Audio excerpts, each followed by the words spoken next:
नमस्कार मेरे प्यारे विद्यार्थियों, मेरे लाडलों, कैसी चल रही है आप लोग की पढ़ाई? अच्छी चल रही है? हाँ, थोड़ा सा ग्रामीण क्षेत्र में नेटवर्क की प्रॉब्लम होती है, लेकिन यार ये तो लाइव क्लास है नहीं, वीडियो है ना। जब भी नेटवर्क आए आप वीडियो खोल के ज़रूर देखिए, पूरा वीडियो देखिए, पूरी वीडियो देखिए। जब जब समय मिले, रात में थोड़ा नेटवर्क अच्छा हो जाता है तो रात में जग के पढ़ो। पढ़ाई को कोई नहीं रोक सकता अगर आपके अंदर पढ़ने की तमन्ना है, जिज्ञासा है तो। ठीक है, तो आइए पहले बात करते हैं, बात बीच बीच में हम करते रहेंगे। थोड़ा सा पढ़ाई शुरू करें। हम लोग इसके पहले समबाहु त्रिभुज पे पढ़े थे और समबाहु त्रिभुज के क्षेत्रफल निकालने का अंतिम वीडियो के अंतिम कड़ी में हम लोगों ने डिजाइन किया था कि जब त्रिभुज के अंतःवृत्त की त्रिज्या और अर्ध परिमाप दिया हो तो हम क्षेत्रफल कैसे निकालेंगे। क्या फार्मूला था भाई? क्षेत्रफल बराबर अर्ध परिमाप गुणे अंतःवृत्त की त्रिज्या। और आज हम समबाहु त्रिभुज के क्षेत्रफल को लेकर हम आगे बढ़ना चाहते हैं।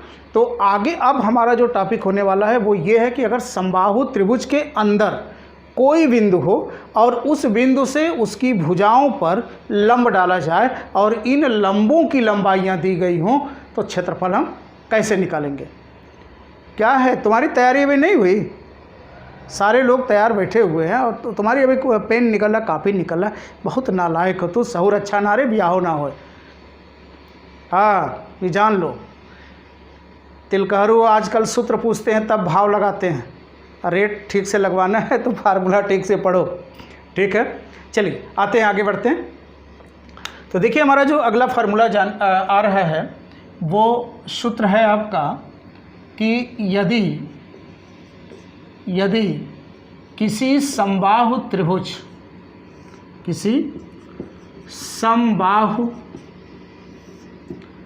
त्रिभुज के अभ्यंतर यानी अंदर यानी गर्भ, अभ्यंतर यानी अंदर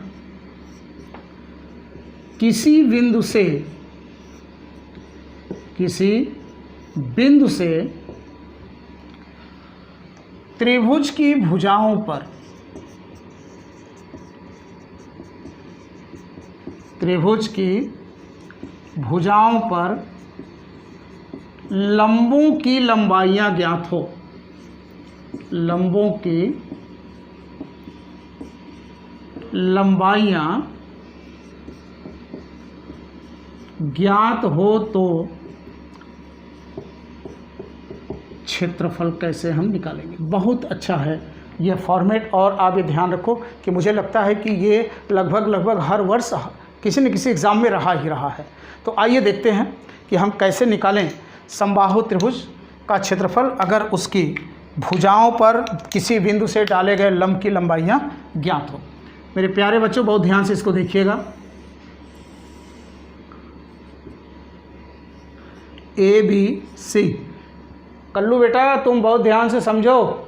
हाँ, एक तो कल्लू हो और दूसरा ये भी नहीं मालूम रहेगा तो समझ लो फिर साथ वाले बहुत आगे निकल जाएंगे, तुम रह जाओगे वहीं पर।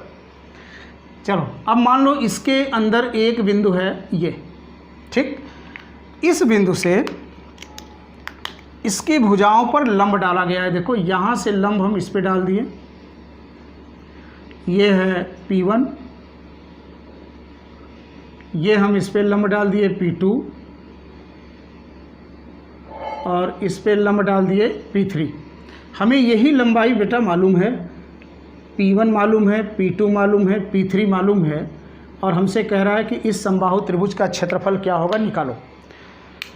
अब देखिए, भुजा अगर दिया होता तो हमें ज़रूरतें नहीं थी, तब तो हम √3/4 इंटू भुजा के स्क्वायर कर देते, हमारा काम बन जाता है। यहाँ भुजा नहीं दिया, यहाँ लंबों की लंबाइयाँ दिया है, तो सूत्र को डिजाइन कर लूँ, इसलिए हम मान लेते हैं कि इसकी भुजा क्या है, A है। ध्यान रखना, ये हमने माना है, दिया नहीं है, अर्थात सूत्र में A का प्रयोग नहीं होना चाहिए। अगर A का प्रयोग करना ही है तो हमें सूत्र की ज़रूरत नहीं, तब तो हम अपने सूत्र जो इसके पहले √3/4 भुजा स्क्वायर किए हैं उससे निकाल लेंगे। चलो, अब हम ऐसा करते हैं कि इस O से B को मिला देते हैं। बहुत ध्यान से देखना, इस O से हम C को मिला देते हैं और इस O से हम A को मिला देते हैं। ये अब हम यहाँ से क्या ये कह सकते हैं कि क्षेत्रफल समबाहु त्रिभुज ABC बराबर, अगर मैं इस त्रिभुज के क्षेत्रफल की बात करूं, पूरे की बात करूं, तो मेरे प्यारे बच्चों बताओ कि अगर मैं इस त्रिभुज के क्षेत्रफल को, जो आपके सामने मैं डॉट लगा रहा हूं, इस त्रिभुज के क्षेत्रफल को जिसमें मैं लाइन कर रहा हूं, और ये क्षेत्रफल ये जिसे मैं प्लेन छोड़ रखा हूं, अगर मैं इनके क्षेत्रफलों को निकाल करके जोड़ दें तो बोलो पूरे त्रिभुज का क्षेत्रफल आ जाएगा कि नहीं आ जाएगा? आ जाएगा। अब देखो, त्रिभुज BOC प्लस त्रिभुज BOA प्लस त्रिभुज AOC का क्षेत्रफल। ओके बेटा, चलो अब जरा ये देखो कि अगर मैं इसका क्षेत्रफल लिखूं, याद करिएगा पहला फार्मूला, पहले वीडियो में जाना क्षेत्रफल के, क्या बताया है? त्रिभुज की भुजा और शीर्ष लंब दिया गया हो तो हम कहते हैं 1/2 आधार गुणे संगत शीर्ष लंब या संगत ऊंचाई। तो यहाँ देखो, अगर मैं इसको शीर्ष लंब ले लूँ तो हम लिखेंगे कि 1/2 AP1 प्लस, अगर मैं इसको ले लूँ आधार तो लिखेंगे 1/2 AP2 प्लस, अगर मैं इसको आधार ले लूँ तो हम लिखेंगे 1/2 AP3। मेरे प्यारे बच्चों, यहाँ से हम 1/2 A कॉमन कर लें तो ये होता है P1 plus P2 plus P3। Okay, सब लोग समझ गए? कल्लू आप भी समझ गए? ठीक। और यहाँ से देखो ये हो जाएगा √3/4 इंटू A का स्क्वायर, √3/4 इंटू A का स्क्वायर। कौन बोला जी? आज कल्लू बहुत ध्यान से पढ़ रहे हैं, क्योंकि कल्लू के सामने नौकरी ही नहीं एक समस्या और आ गई है, और वो हमने इनको समझा दिया है। तो आज कल्लू ध्यान से पढ़ रहे हैं, और देख लेना, अभी इसके बाद प्रैक्टिस कराएंगे, तुमसे अच्छा करेगा, देख लेना इसका। और बेटा तुमको अभी बहुत इंतज़ार करना पड़ेगा, कल्लू आगे निकलेगा। ठीक है, आइए देखो, A से स्क्वायर कटा, 2 से ये 2 कटा। मेरी बात समझना बेटा, इस √3/2 को हम इधर भेजते हैं तो देखो ये हो गया A बराबर 2/√3, और देखो ये हो गया P1 plus P2 plus P3। हम भुजा की वैल्यू को शीर्ष लंबों की सहायता से निकालने की स्थिति पर जा चुके हैं। तो जल्दी से इसका ज़रा स्क्रीनशॉट मारिए तो, और आगे देखा जाए। हो गया? सबने कर ली? ओके। अब देखो, अब मैं चलता हूँ, थोड़ा सा यहाँ पे आते हैं, इसको भी रफ कर देते हैं। चलो अब देखना भाई, अच्छा ये बताओ कि अगर हमें इस त्रिभुज का परिमाप निकालना हो तो हम परिमाप कैसे निकालेंगे? ये देखो, आपको तो पता ही है कि समबाहु त्रिभुज का परिमाप होता है 3 गुणे भुजा, और भुजा की लंबाई आपको मिल चुकी है, बोलो कितना? 2/√3। तो देखो ये हो गया 2/√3, ये हो गया P1 plus P2 plus P3। तो ओके ना? अब देखो √3 इसे काट के √3 कर देगा। मेरे प्यारे बच्चों, एक एक्स्ट्रा फार्मूला निकल गया, 2√3 P1 plus P2 plus P3। और ये देखिए उस समबाहु त्रिभुज का परिमाप निकल गया जिसके अभ्यंतर में किसी बिंदु से भुजाओं पर डाले गए लंबों की लंबाइयाँ P1, P2, P3 मालूम हो। अब इसे भी जल्दी से स्क्रीनशॉट करिए। और अब हम आते हैं वहाँ जिसको निकालने के लिए हम चले थे, यानी क्षेत्रफल। चलो प्यारे बच्चों ध्यान से देखिए, अब हम निकालते हैं क्षेत्रफल यानी एरिया, और सूत्र बोलो क्या होता है? √3/4 इंटू भुजा का स्क्वायर। और भुजा का स्क्वायर डियर अगर इसका स्क्वायर करोगे तो देखो क्या आएगा? 2 का स्क्वायर 4, √3 का 3, और ये आ जाएगा P1 plus P2 plus P3 का स्क्वायर। बस इसे सिंपल कर लो। देखो ये इससे कट गया, √3 इसे काट के √3 कर दिया, और क्षेत्रफल का देखिए एकदम प्यारा सा फार्मूला निकल कर आया कि अगर त्रिभुज के अभ्यंतर में किसी बिंदु से भुजाओं पर डाले गए लंबों की लंबाइयाँ दी गई हों तो क्षेत्रफल का सूत्र तैयार हुआ 1/√3 P1 + P2 + P3 का होल स्क्वायर। और आप इसे नोट करेंगे तो आपने देखा कि हम लोगों ने 3 फार्मूले प्राप्त किए कि अगर हमें शीर्षलंब की लंबाई मालूम है तब हम भुजा ये निकाल सकते हैं। परिमाप के लिए हमने क्या फार्मूला डिजाइन किया था भाई? परिमाप के लिए हमने फार्मूला डिजाइन किया था, इसमें 3 से गुणा कर दें तो हो जाएगा 2√3 P1 + P2 + P3। अब देखिए आपके सामने ये 3 फार्मूले आ गया। भुजा निकालना है तो ये, परिमाप निकालना है ये, और क्षेत्रफल निकालना है तो ये। बात समझ में आ गई सभी को? तो आप इसे जल्दी से अपनी कॉपी में नोट करिए या स्क्रीनशॉट लीजिए। इसके बाद हम लोग इस पर करते हैं एक छोटा सा प्रश्न।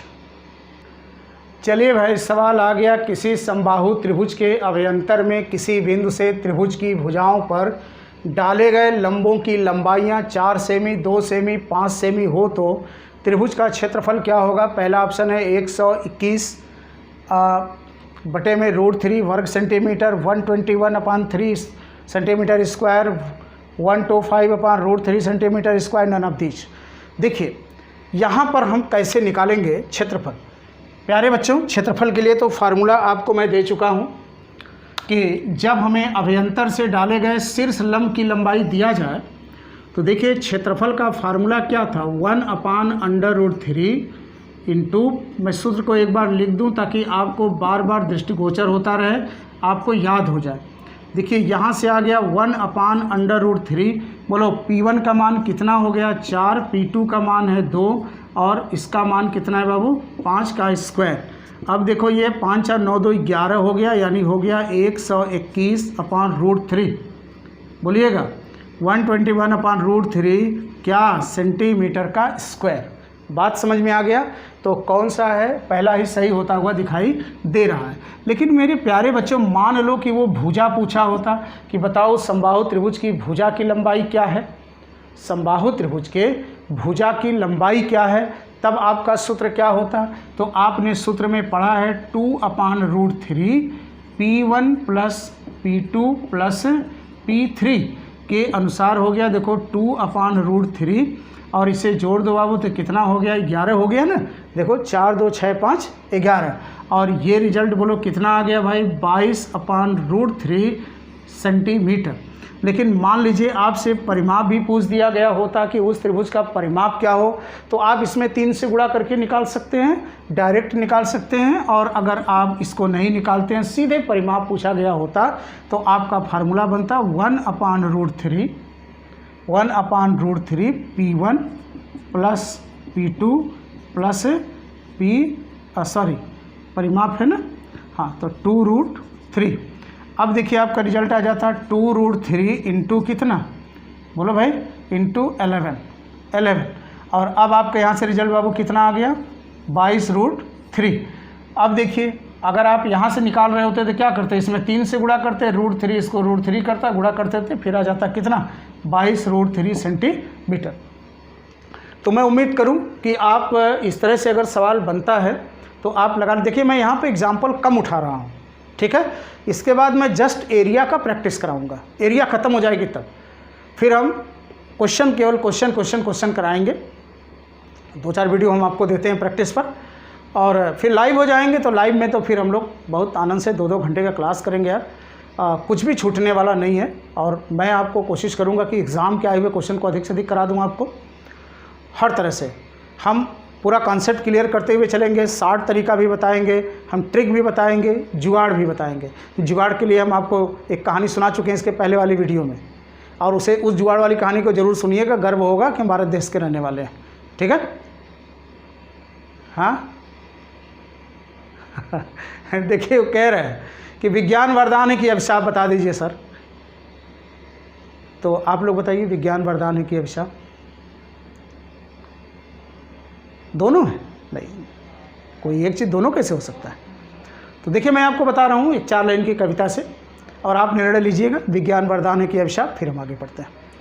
एक गांव का गरीब किसान अपने बेटे को इंजीनियरिंग पढ़ने के लिए भेजा, बहुत पैसा खर्च किया, 5-10 लाख रुपए खर्च किया। लड़का भी बहुत अच्छा था, बड़ी मेहनत से पढ़ा, गोल्ड मेडल लाया, पेपर में फ़ोटो छपा, पूरे लोग आकर के घर पे आते थे, मुबारकबाद करते थे, कंग्रेचुलेशन बोलते थे, लेकिन उसके पिताजी के ऊपर कोई प्रभाव नहीं पड़ता था। एक बार वो लड़का छुट्टी में आया तो बूढ़े पिताजी उसके पास धीरे धीरे गए और बोले, बेटा मैं बड़ा संकोच करते हुए कुछ कहना चाहता हूँ। तो उसने कहा कि हाँ पिताजी बताइए। कहे, बेटा हम तुम्हें पढ़ाए लिखाए, मेरे 10 लाख रुपए खर्च हुए, तुम किसी लायक बन पाए हो कि नहीं। अब सोचिए कि गोल्ड मेडल पाने वाला लड़का जब ऐसा सुनेगा उसे कैसा लगेगा। वो बिल्कुल ताव में आ गया, क्या बात करते हैं पिताजी, मैं गोल्ड मेडलिस्ट हूँ। बोले, हाँ बेटा वो तो मैंने देखा, पेपर में तुम्हारा फ़ोटो भी छपा था, लोग आते थे, मिठाई उठाई लेके, गांव मोहल्ले के लोग आए, रिश्तेदार आए, फ़ोन आया, लेकिन बेटा तुम किसी लायक बने हो कि नहीं। उसने कहा, बताइए क्या समस्या है आपकी। अब गांव का किसान कहता है कि हमारे खेत में चूहा, थोड़ा सा मैं बनारस क्षेत्र का रहने वाला हूँ तो थोड़ा भोजपुरी टोन इसमें मैं डालूँगा, तो उसे थोड़ा सा आप लोग समझिएगा। चूहा को हमारी तरफ मूस कहा जाता है, विशेष रूप से जो भोजपुरी नहीं समझ पाते उनके लिए मूस कहा जाता है। जो खेत होता है, खेत का जो बंटवारा होता है वो उसे डांड या मेड़ कहते हैं। तो मेड़ शब्द याद रखिएगा। चूहा जब मेड़ को खोदता है तो उसे हम लोग चालना कहते हैं, कि मेड़ को चाल दिया। और जो फसल लगती है, फसल में जो दाना बन करके जो लटकता है उसे हम लोग बाली कहते हैं। मतलब ये समझो कि ये फसल है और ये जो दाना लटकता है ना, ये हम लोग बाली कहते हैं। और एक शब्द आएगा बालना। बालना का मतलब है काटना।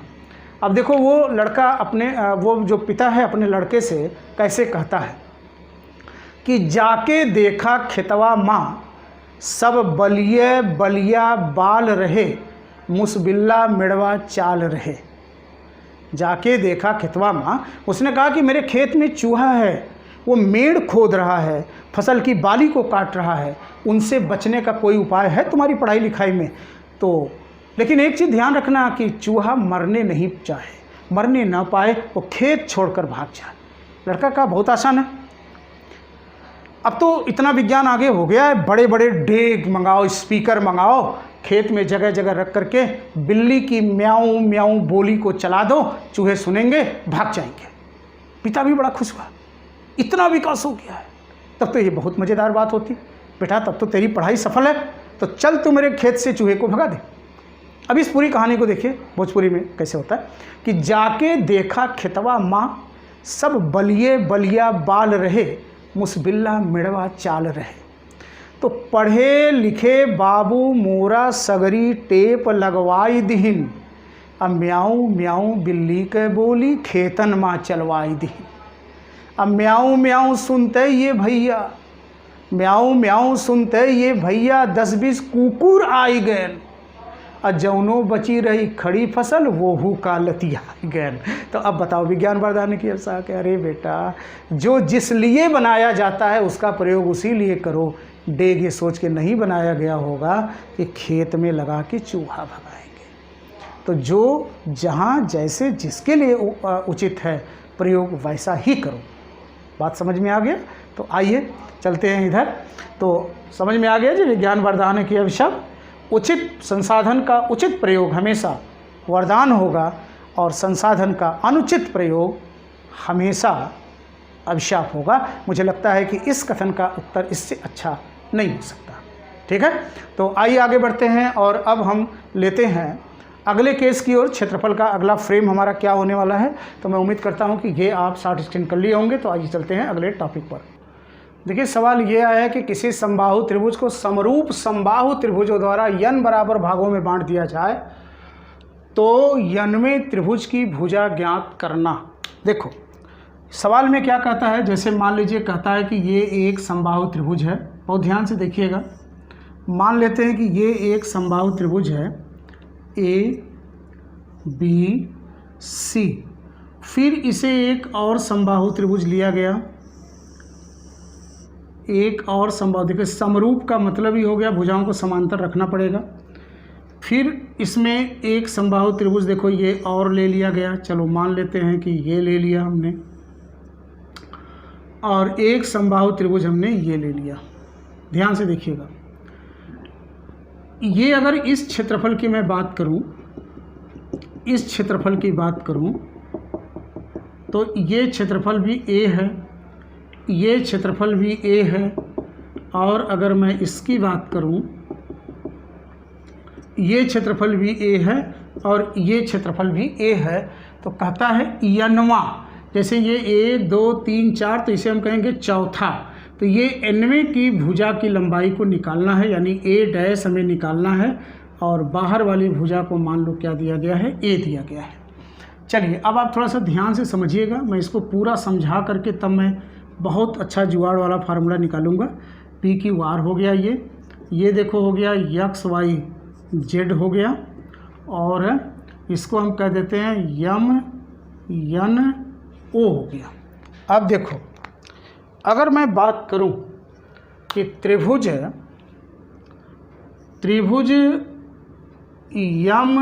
n o का क्षेत्रफल, तो ये बराबर होगा चित्र के अनुसार 1/4 त्रिभुज ABC का क्षेत्रफल। होगा या नहीं होगा? देखिए 1 2 3 4 चौथाई भाग पे है ना ये, या यूँ कहें कि ये त्रिभुज कितने भाग में बटा है, 4 भाग में। यहाँ पर 4 भाग है, लेकिन हमें डिजाइन करना है किस पर, nवें भाग पर। देखिए कैसे हम इसको ले जाते हैं। अब जरा ये देखो, ये हो गया 1/4 गुणे √3/4a का स्क्वायर, ठीक है। और इस त्रिभुज का क्षेत्रफल क्या होगा, अगर इस भुजा की लंबाई को हम a डैश मान लें तो हम यहाँ से कह सकते हैं कि √3/4 इंटू a डैश का स्क्वायर। अब देखो ये कैंसिल हो गया। अब यहाँ से देखिए हमारा रिजल्ट में क्या आया, तो आ गया a डैश बराबर, देखिए अंडर रूट करोगे ना तो ये आएगा 1/4 का अंडर रूट और इंटू a। देखिए सूत्र क्या बना, अब देखो यहाँ से nवां त्रिभुज की भुजा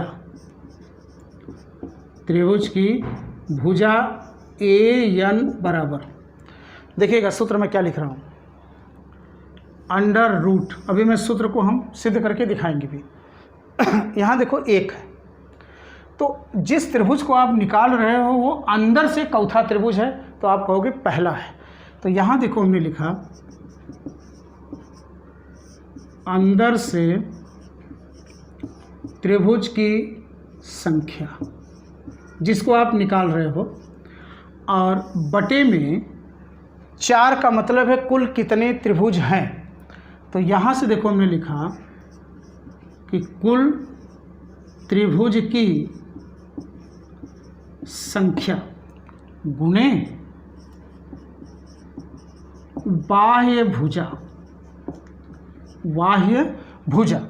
अब आप इसको जल्दी से बना लीजिए, तब मैं आपको एक सवाल और एक सूत्र और निकाल करके इस सूत्र के सत्य होने की पुष्टि करा दूं जल्दी से। देखो ध्यान रखिएगा, अंदर से त्रिभुज की संख्या बटे कुल त्रिभुज की संख्या गुणे बाह्य भुजा। स्क्रीनशॉट हो गया। तो अब आइए देखिए जरा कि अगर हमें, ध्यान से देखना, कि अगर हमें इस त्रिभुज को निकालना होता तो हम कैसे निकालते, इसको निकालना होता तो देखो, इसको रेड वाले को मैं ये लाइन कर रहा हूँ इस पर, इसे हम कैसे निकालते, यानी हम ये निकाल दें कि चलो हम मान लेते हैं कि इसकी भुजा है a डबल डैश। तो देखो हम, अगर हमें a डबल डैश की वैल्यू निकालनी है तो हम कैसे निकालेंगे, अंडर रूट अंदर से त्रिभुज की संख्या, गिनो चौथा है, 1 त्रिभुज 2 त्रिभुज 3 है, रखेंगे 3 बटे कुल त्रिभुज की संख्या, बोलो कितनी है, 4, और गुणे में है बाह्य भुजा यानी a। यानी आपका ये रिजल्ट आ गया, अगर आप डायरेक्ट लगाते हैं तो आ गया √3/2a, यानी इस a डबल डैश का मान होगा √3/2a। बात समझ में आ गया। इसी सूत्र से अंदर से त्रिभुज की संख्या बटे कुल त्रिभुज की संख्या गुणे बाह्य भुजा। बात समझ में आ गई। तो अब आइए देखिए इसको सॉल्व करते हैं तो कितना आता है।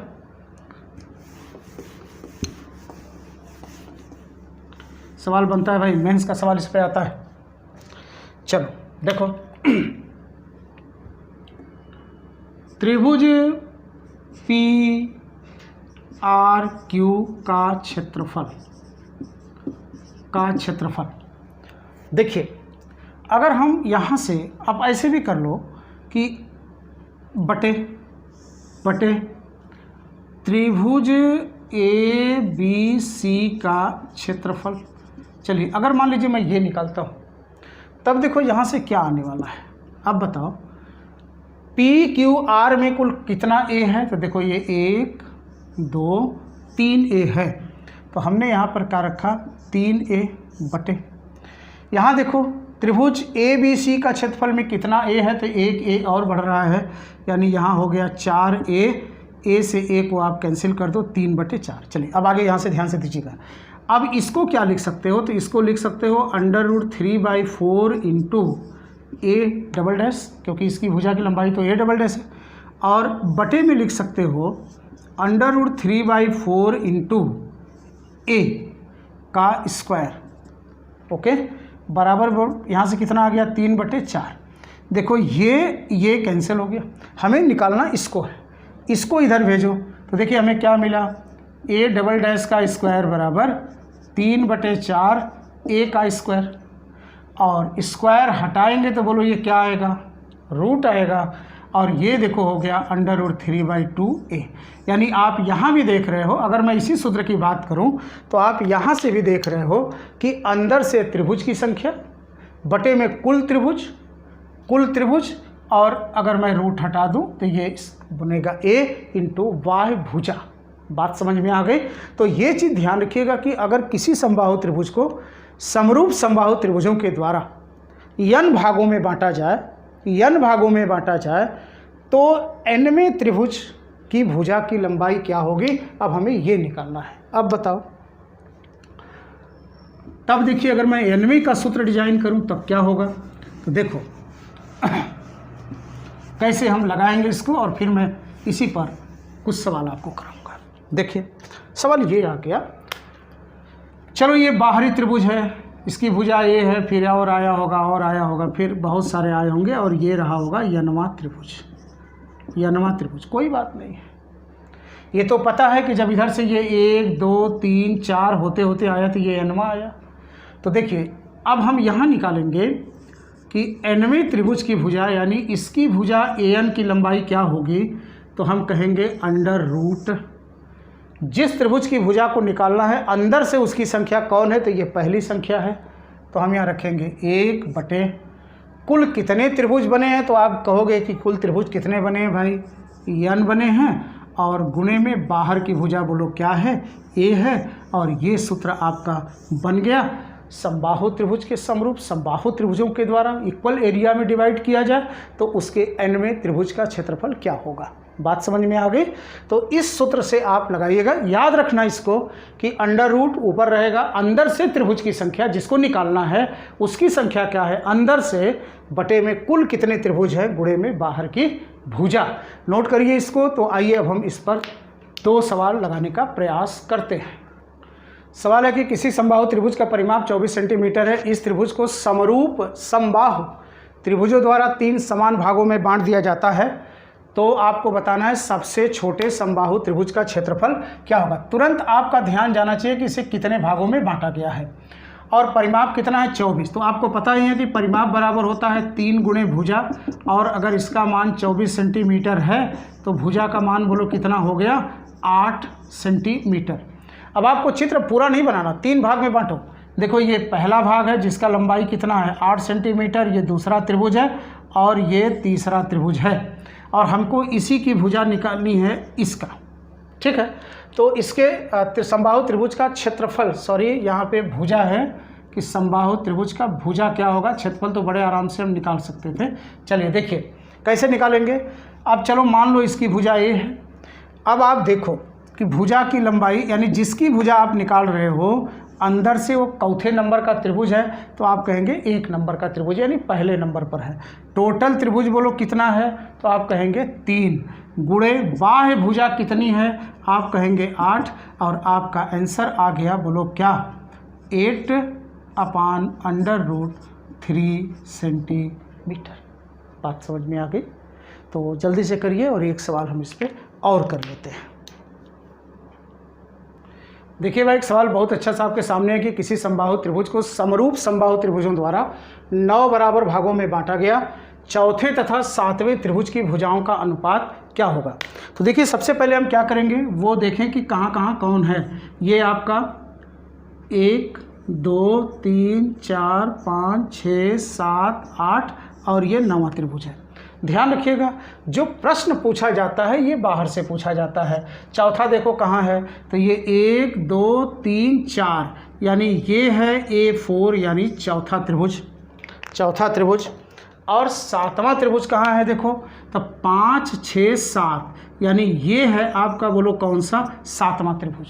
तो चलिए हमको चौथे और 7वें का अनुपात निकालना है। तो अगर मैं A4 निकालूं तो A4 देखो क्या होगा अंदर से देखो ये चौथा नंबर है तो 1 2 3 4 5 छठवां नंबर है तो ये हो गया 6 बटे कुल त्रिभुज की संख्या बोलो कितनी है तो वो है कितनी 9 भाग में बांट रहा है ना बोलो भाई 9 है। अब आप बाहर का नहीं दिया है तो आप 1 2 3 ABC कुछ भी मान सकते हैं तो आप A मान लीजिए। तो देखो ये आ गया A और इधर देखो 7वां यानी A7 बराबर क्या होने वाला है भाई √। अब 7वां देखो अंदर से चौथा है तो ये 1 2 3 है तो ये हो गया 3 बटे में टोटल 9 गुणे में A। अब देखिए बहुत आसानी से हल हो रहा है। ये कट गया। अब देखो इसको ऊपर भेजोगे तो 9 से 9 कटेगा यानी ये देखो इससे कट गया। अब बताओ आपका रिजल्ट क्या आ गया A4/A7 बराबर √6 बटे √3 बोलिए। और ये देखो इससे कट के 2 1 हो गया यानी आपका आंसर आ गया √2 रेशियो कितना 1। ये हो गया किसके बीच में भाई चौथे और 7वें त्रिभुज के भुजाओं का अनुपात। चलिए हो गया होगा और इसका स्क्रीनशॉट ले लीजिए। नोट्स आप लोग बनाते रहिए प्यारे बच्चों। तो आज हम लोगों ने त्रिभुज के कुछ विशिष्ट क्षेत्रफल के कंडीशंस है उसको देखा और अगली वीडियो में भी और इससे बेहतरीन चीज़ लेकर आने वाले हैं। तो आप वीडियो मिस न करिएगा। वीडियो पूरा का पूरा देखिए। अभी भी कुछ लोग पूरी वीडियो नहीं देखते हैं पता नहीं ऐसा क्या है। थोड़ा सा देख लेते हैं और मेरी शक्ल मेरा दर्शन करते हैं इसके बाद फिर वो आगे बढ़ जाते हैं या बंद कर देते हैं बाद में देखते हैं। नेटवर्क प्रॉब्लम एक दूसरी इशू है भाई। जब आपको नेटवर्क मिले तब तक आप देखिए। और इधर आप लोग ठीक देख रहे हैं लेकिन कुछ लोग हैं जो एक औसत एवरेज आना चाहिए वो आ नहीं रहा है। तो कहीं ना कहीं से कुछ लापरवाही है तो आप लापरवाही न करो यार। कहीं से कि ये विषम परिस्थितियाँ कब तक रहेंगी कुछ ठीक नहीं है। और ऑफलाइन होगा तो फिर आप लोग एक बार यार जुटो मेरे साथ ऑफलाइन पढ़ो तब मज़ा आवे। अभी तो थोड़ा सा ऑनलाइन में वो चीज़ नहीं आती है नहीं तो ऑफलाइन में तो सेहरन पैदा करती है क्लास और एक जज्बा होता है एक जोश होता है मज़ा आता है पढ़ने का। तो चलिए ठीक है अपने स्वास्थ्य का ध्यान रखिए अपना ध्यान रखिए अपने घर वालों का ध्यान रखिए और अपनी पढ़ाई का सबसे ज़्यादा ध्यान रखिए और फिर मिलते हैं अगले वीडियो में। नमस्कार।